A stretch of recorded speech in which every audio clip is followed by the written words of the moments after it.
Mesdames, Messieurs, bonjour. Bienvenue dans cette nouvelle édition du JT Cultures et Marchés. Cette semaine, nous débuterons par les toutes dernières estimations concernant la production américaine de blé. Puis, nous nous intéresserons aux moissons de céréales en France. Nous ferons ensuite un focus sur les premières semaines de commercialisation des céréales européennes et nous terminerons cette émission avec les perspectives de récolte de soja au Brésil.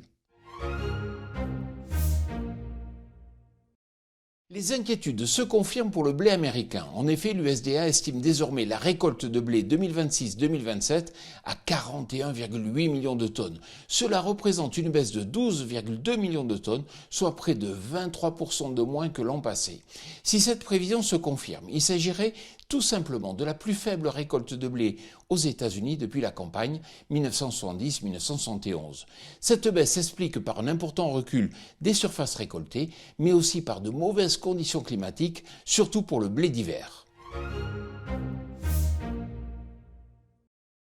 Les premières estimations de récolte publiées par Agreste viennent d'être dévoilées. La production de blé tendre est attendue à 32 millions de tonnes, soit 4% de moins qu'en 2025. L'orge suivrait la même tendance avec une récolte estimée à 11,1 millions de tonnes, en baisse de 6% sur un an.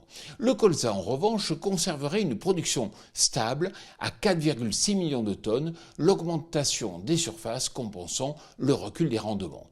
Concernant le maïs, Agreste confirme un recul de 20% des surfaces et la GPM estime à 30% la baisse de la production de maïs.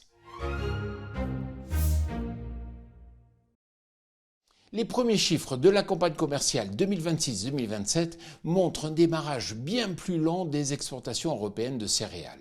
En effet, entre le 1er et le 12 juillet, l'Union européenne a exporté 523 000 tonnes de céréales, soit 64% de moins qu'à la même période l'an passé.